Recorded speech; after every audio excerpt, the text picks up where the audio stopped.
آئیے دوستو، آج ہم ایک ایسی سرزمین کی بات کریں جہاں ماؤں کے آنسوؤں نے دریا بنا دیے ہیں، جہاں بچوں کی معصوم مسکراہٹیں بمباری کی دھول میں دفن ہو گئی ہیں۔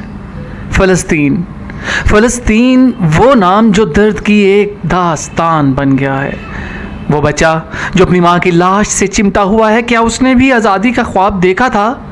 وہ بوڑھا جو اپنے گھر کے ملبے پر بیٹھا رو رہا ہے، کیا یہی تھا اس کی زندگی کا انجام؟ وہ لڑکی جو کتابوں کی بجائے اپنے بھائی کی لاش اٹھا رہی ہے، کیا یہی ہے اس کا بچپن؟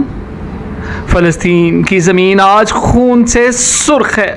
یہاں ہر پتھر پر ظلم کی داستان لکھی ہے، ہر گلی میں یتیموں کے سوال ہیں، ہم نے کون سا گناہ کیا تھا؟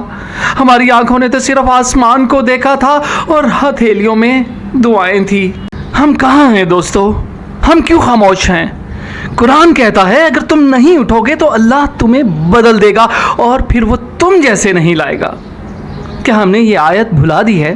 کیا ہم نے دیکھا ہے وہ ویڈیوز جہاں بچے اپنے خون میں لت پت ہیں، مائیں اپنے مردوں کو گود میں لیے ہوئے ہیں؟ یہ کوئی تنازعہ نہیں ہے، یہ ایک انسانیت کے خلاف جنگ ہے۔ کیا ہم صرف یہ کہہ کر بیٹھ جائیں کہ ہم تو دعا کرتے ہیں؟ کیا دعا ہاتھ جوڑ کر بیٹھنے کا نام ہے، یا پھر انصاف کے لیے اٹھ کھڑے ہونے کا؟ فلسطین کی ہر شہید روح ہم سے یہ سوال کرتی ہے، تمہارا ایمان کہاں تھا؟ تمہاری انسانیت کہاں تھی؟ آج ہمیں چناؤ کرنا ہے، کیا ہم تاریخ کے گواہ بنیں گے یا پھر ظلم کے ساتھی؟ آج آنسوؤں سے آگے بڑھیں، آواز بنے، دعا بنے، عمل بنے، کیونکہ ظلم کو ختم کرنے والا ہاتھ وہ ہے جو سب سے پہلے اٹھتا ہے۔ فلسطین زندہ باد، انسانیت زندہ باد۔ فلسطین کی زمین پر جب تک سورج طلوع ہوتا ہے، یہ ہمیں یاد دلاتا ہے امید کی کرن ہمیشہ زندہ رہتی ہے۔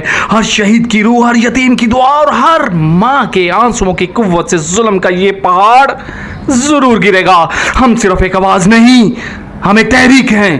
فلسطین ہمارے ایمان کا امتحان ہے اور ہم اس امتحان میں ضرور سرخرو ہوں گے انشاءاللہ۔ اللہم انصرنا فلسطین، اللہم صلی علی محمد وآل محمد۔